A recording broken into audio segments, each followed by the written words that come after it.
교정 치료가 끝나면 대부분 앞니 안쪽에 얇은 유지장치를 붙이게 되는데요. 이 유지장치를 고정식 유지장치라고 합니다. 근데 대부분 분들이 이제 유지장치는 앞니에만 붙이는 줄 아시는데 절대 그렇지는 않습니다.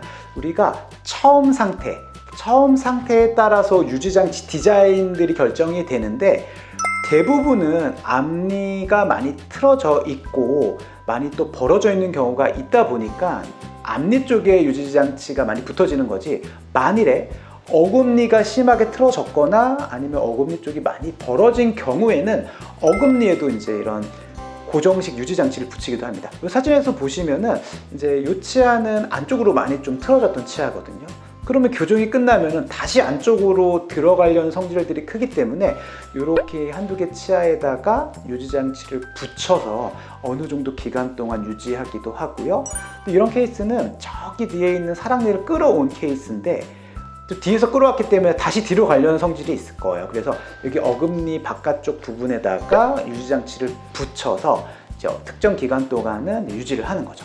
그래서 이게 이제 무조건 유지장치가 앞에만 붙어 있는 건 아니고, 처음 케이스, 처음 상태에 따라서 유지장치의 위치는 굉장히 다양합니다. 근데 압도적으로 이 고정식 유지장치는 앞쪽이 많아요. 왜냐하면 앞쪽이 정말 잘 틀어지기 때문이거든요. 왜 잘 틀어지냐? 물론 처음 상태가 어금니보다는 앞쪽이 틀어진 경우가 많을 테고, 그리고 더 중요한 포인트는 어금니는 뿌리가 2개 내지 3개의 뿌리가 있어요. 그래서 이렇게 회전하려는 경향들이 이렇게 많지가 않습니다.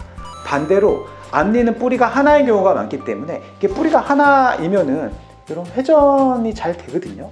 그래서 우리가 회전을 해서 치료를 하면은 다시 회전을 해서 틀어주려는 성질들이 많고, 어금니 같은 경우에는 어금니가 2-3개다 보니까 하나의 축으로 되어 있지는 않잖아요. 이게 3개가 기둥으로 박혀 있기 때문에 이런 회전하는 데 있어서는 물론 치료도 어렵고 또 재발도 그렇게 잘 되지 않는 그런 좀 특성이 있습니다. 그래서 앞니 쪽에 좀 국한돼서 유지장치가 있는 경우는 많고요. 그리고 발치 교정에서는 아무래도 이를 뽑은 그 공간을 앞뒤 치아가 가까이 오면서 이제 닫혀지는데, 이게 이제 다시 벌어질 수 있거든요. 이게 다시 벌어지게 되면은 또 골치 아픈 부분들이 생기기 때문에, 그 부분에 한해서는 유지장치가 앞니에 국한된 게 아니라 어금니까지도 살짝 연장되어서 또 유지 관리를 하기도 합니다. 그래서 고정식 유지장치라고 무조건 앞에만 있는 건 아니고요.